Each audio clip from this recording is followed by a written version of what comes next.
बहुत बहुत बधाइयां महाराज।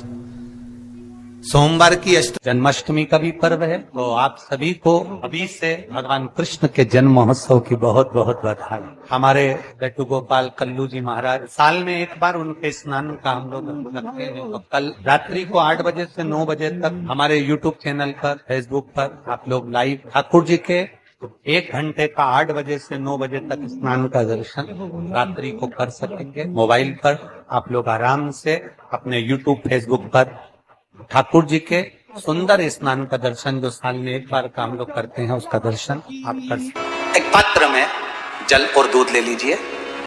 तो कहोगे गुरुजी ये कथा कहां से निकाल के लाए हो? तो विष्णु पुराण में से आप उसको स्मरण कर सकते हो। काय में से? विष्णु पुराण में से। एक पात्र में देसी गाय का दूध, जल उसमें रखकर, और आपके यहाँ अगर लड्डू गोपाल हो, यदि आपके घर में ठाकुर जी हो, लड्डू गोपाल हो, विष्णु जी का कोई स्वरूप हो, श्री हरि का कोई स्वरूप हो, तो उस पर आप संध्या के समय पर दुर्वा डालकर, उस दुर्वा से अगर लक्ष्मी जी के नामों का 108 बार उच्चारण कर कर, घी का दिया लगाकर, कैसर के चावल साथ में रखकर केवल उस जल का और दूध का मात्र छींटा देते हो, तो उसके घर में कभी लक्ष्मी की कमी नहीं आ सकती, संपदा बढ़ती चली जाती है। 108 बार लक्ष्मी के नाम का मात्र उच्चारण कर लेने पर, भगवान विष्णु के चरणारविंद पर, भगवान विष्णु के चरणों पर केवल उस दुर्वा का, जल का, दूध का सिंचन कर देने से भी लक्ष्मी की वृद्धि होती है।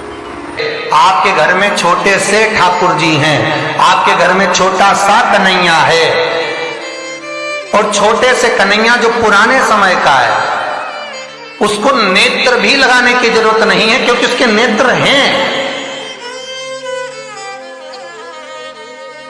और मान लो तुमने इतना बड़ा कन्हैया ले लिया, तो अरे बोलो तो जम के जरा, और उसका कोई एक नेत्र कहीं गिर गया, एक नेत्र कहीं चले गया, तो फिर दूसरा नेत्र लगाना पड़ेगा कि नहीं लगाना पड़ेगा?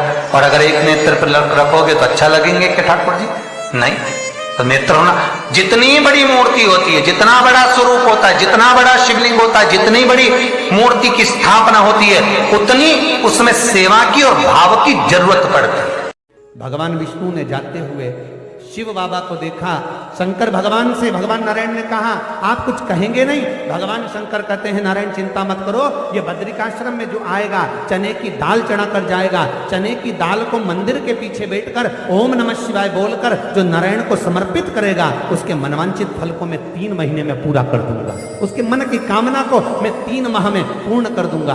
आज भी नियम है, चने की दाल को लेकर जाते हैं, बद्रिकाश्रम के मंदिर के पीछे बैठकर चने की दाल को लेकर ओम नमः शिवाय का जाप करते हैं। 7 बार ओम नमः शिवाय बोलकर चने की दाल वापस घूमकर भगवान विष्णु को समर्पित करी जाती है, तो 3 महीने में मनोकामना पूरी हो जाती है। भगवान की मूर्ति जितनी छोटी होगी उतना सुख देती है, जितनी बड़ी हो जाएगी उतने लाड़ की जरूरत पड़ जाएगी, उतने लाड़ की जरूरत।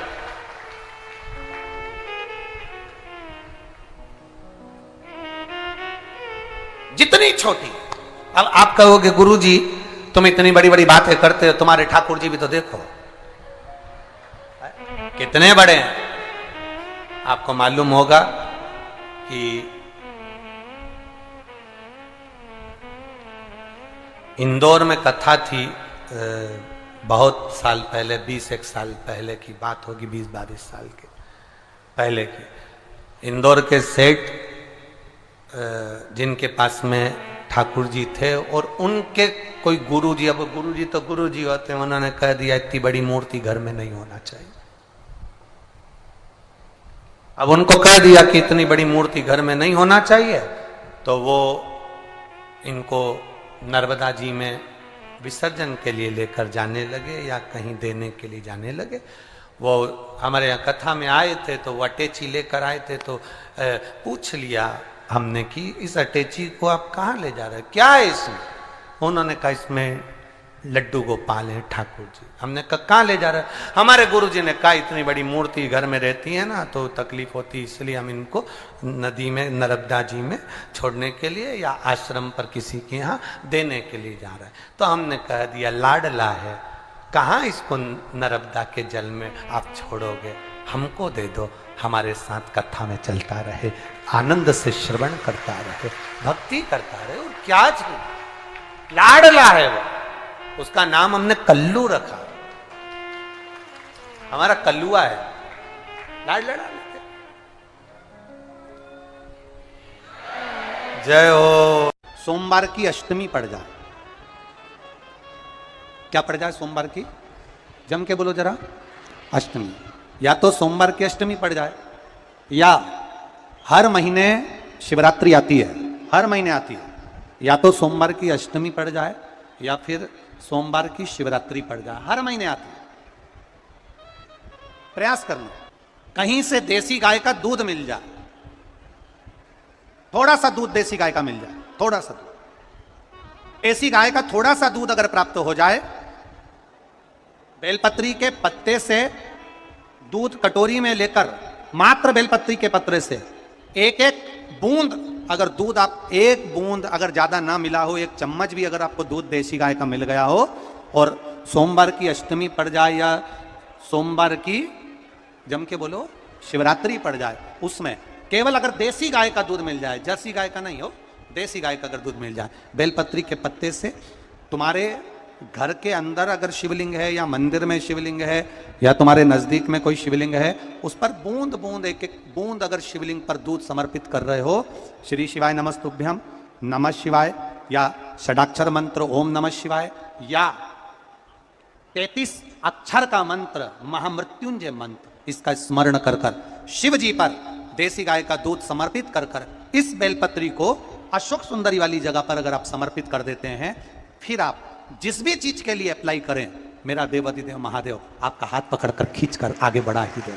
मेहनत करना, कर्म पूरा करना, पढ़ाई अच्छी करना, और पढ़ाई के साथ में विद्या अध्ययन करने के साथ में, अच्छी मेहनत के साथ में देसी गाय का दूध भगवान शंकर को समर्पित करना, भगवान शंकर को समर्पित करना, देसी गाय का दूध धीरे धीरे धीरे धीरे समर्पित करना, भावों के साथ आप समर्पित करें। देसी गाय का दूध एक एक बूंद समर्पित करें, धीरे धीरे समर्पित करें। और देसी गाय का दूध जब धीरे धीरे समर्पित करें, बड़े रास्ते से, आनंद से धीरे धीरे जब आप समर्पित करेंगे, बेलपत्री वही दूध में सनी हुई बेलपत्र अशोक सुंदरी वाली जगह पर, उस समय पर डंडी का भाग शिवलिंग की ओर नहीं होना चाहिए, उस समय पर डंडी का भाग जहां से पानी बहकर जाता है अशोक सुंदरी की ओर से, वहां पर होना चाहिए। कार्य में सफलता मिलती है।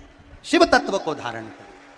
सोमवार की अष्टमी का मतलब आपको इंदौर की कथा में बताया था, जिस दिन शंकर और पार्वती के मिलन का दिवस हो, और केवल एक माता पार्वती के अकेले मिलन का नहीं, 64 योगनियां तक भगवान शंकर से मिलने के लिए आती है। पीला चंदन लगा लेना, कितना लगाना है? बीच वाला जो पत्ता है उस पर पीला चंदन। जब आपको लगे कि मेरा जीवन बहुत कष्टमय है, अब ये रोग, अब ये कष्ट दूर ही नहीं हो रहा, अब ये आए दिन तकलीफ पर तकलीफ बढ़ती जा रही है, आए दिन रोग, बीमारी, पैसा घर में बच नहीं रहा, बहुत कष्टमय जीवन है, इसमें लगाओ पीला चंदन बेलपत्री की बीज पत्ती पर। महाराज, और बीज पत्ती पर जब चंदन लग जाए, लगने के बाद में ये दोनों पत्ती पर लाल चंदन लगा लीजिए। इन दोनों पत्ती के बीच में जो डंडी का भाग होता है, आपको कहा था, आपको स्मरण में होगा शायद, हमने जब बेलपत्री की महत्वता बताई थी तो उस बेलपत्री की महत्वता में कहा था ब्रह्मा विष्णु महेश ये 3 हैं, बोला था। बीच में ये बड़ी पत्ती से लेकर जो 2 पत्तियां होती हैं, इनके बीच में जो जगह बचती है, इसमें मां पार्वती के 64 योगनियां, मां पार्वती अपनी पूर्ण सिद्धि के साथ में जितनी भी देवी के स्वरूप हैं, वो माता 64 योगनियां देवी के स्वरूप में यहां पर विराजमान होती हैं। 2 पत्ती के नीचे से जो डंडी होती है नीचे तक, ये पूरी डंडी में 33 कोटि देवी देवताओं विराजमान होते हैं इस पूरी डंडी के अंदर। तो ये बीच वाली पत्ती है, ये जो बीच वाली पत्ती का जो भाग होता है, इस पत्ती के भाग में शहद का प्रयोग कर कर, यहां पीला चंदन, लाल चंदन, शहद का प्रयोग कर कर, इसी तरह से पकड़कर ये बेलपत्री की जो डंडी है वो अशोक सुंदरी पर जब आप समर्पित करें, तो जहां से जल बहता है उस ओर पर इस पत्ती को चढ़ाकर केवल आपके हृदय की बात कहकर देवाधिदेव महादेव से कोई भी शिव जी का मंत्र, पंचाक्षर नमः शिवाय, षडाक्षर ओम नमः शिवाय, श्री शिवाय नमस्तुभ्यम, या महामृत्युंजय मंत्र, जो शिव का मंत्र हो आपके पास में, उसको बोलते हुए देवाधिदेव महादेव को धीरे धीरे जल की धार चढ़ाना प्रारंभ करो। जल की धार जब पूर्ण होने लगे, उसमें थोड़ा जल बचे, तब अशोक सुंदरी पर जो तुमने बेलपत्र चढ़ाई है वहां उस जलधार को चढ़ा। ये प्रयोग आपको केवल सोमवार की अष्टमी पढ़ने पर ही करना है। कौन से दिन करेंगे? जम के बोलिए जरा। सोमवार की अष्टमी पढ़ने पर यह प्रयोग करें।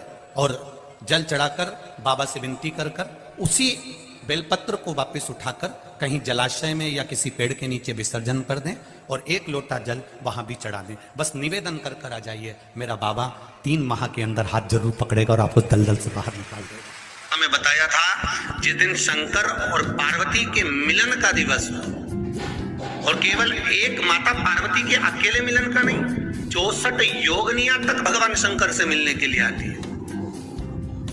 पीला चंदन लगा देना। कितना लगाना है? बीच वाला जो पत्ता है उस पर पीला चंदन। जब आपको लगे कि मेरा जीवन बहुत कष्टमय है, अब ये रोग, अब ये कष्ट दूर ही नहीं हो रहा, अब ये आए दिन तकलीफ पर तकलीफ बढ़ती जा रही है, आए दिन रोग बीमारी, पैसा घर में बच नहीं रहा, बहुत कष्टमय जीवन है, इसमें लगाओ पीला चंदन बेलपत्री की बीच तल की। महाराज, और बीच पत्ती पर जब चंदन लग जाए, लगने के बाद में ये दोनों पत्ती पर लाल चंदन लगा लीजिए। इन दोनों पत्ती के बीच में जो डंडी का भाग होता है, आपको कहा था, आपको स्मरण में होगा शायद, हमने जब बेलपत्री की महत्वता बताई थी तो उस बेलपत्री की महत्वता में कहा था ब्रह्मा विष्णु महेश ये 3 है, बोला था। बीच में ये बड़ी पत्ती से लेकर जो 2 पत्तियां होती हैं, इनके बीच में जो जगह बचती है, इसमें माँ पार्वती के 64 योगनियां, माँ पार्वती अपनी पूर्ण सिद्धि के साथ में जितनी भी देवी के स्वरूप हैं, वो माता 64 योगनियां देवी के स्वरूप में यहाँ पर विराजमान होती हैं। 2 पत्ती के नीचे से जो डंडी होती है नीचे तक, ये पूरी डंडी में 33 कोटि देवी देवताओं विराजमान होते हैं इस पूरी डंडी के अंदर। तो जो बीच वाली पत्ती है, ये जो बीच वाली पत्ती का जो भाग होता है, इस पत्ती के भाग में शहद का प्रयोग कर कर, यहाँ पीला चंदन, लाल चंदन, शहद का प्रयोग कर कर इसी तरह से पकड़कर ये बेलपत्री की जो डंडी है वो अशोक सुंदरी पर जब आप समर्पित करें तो जहां से जल बहता है उस ओर पर इस पत्ती को चढ़ाकर केवल आपके हृदय की बात कहकर देवाधिदेव महादेव से कोई भी शिव जी का मंत्र, पंचाक्षर, नमः शिवाय, षडाक्षर, ओम नमः शिवाय, श्री शिवाय नमस्तुभ्यम, या महामृत्युंजय मंत्र, जो शिव का मंत्र हो आपके पास में, उसको बोलते हुए देवाधिदेव महादेव को धीरे धीरे जल की धार चढ़ाना प्रारंभ करो। जल की धार जब पूर्ण होने लगे, उसमें थोड़ा जल बचे, तब अशोक सुंदरी पर जो तुमने बेलपत्र चढ़ाई है वहां उस जलधार को चढ़ाए। ये प्रयोग आपको केवल सोमवार की अष्टमी पढ़ने पर ही करना है। कौन से दिन करेंगे? जम के बोलिए जरा। सोमवार की अष्टमी पढ़ने पर यह प्रयोग करें और जल चढ़ाकर बाबा से विनती कर कर उसी बेलपत्र को वापस उठाकर कहीं जलाशय में या किसी पेड़ के नीचे विसर्जन कर दें और 1 लोटा जल वहां भी चढ़ा दें। बस निवेदन कर कर आ जाइए, मेरा बाबा 3 माह के अंदर हाथ जरूर पकड़ेगा और आपको दलदल से बाहर निकाल देगा। काया के रोग से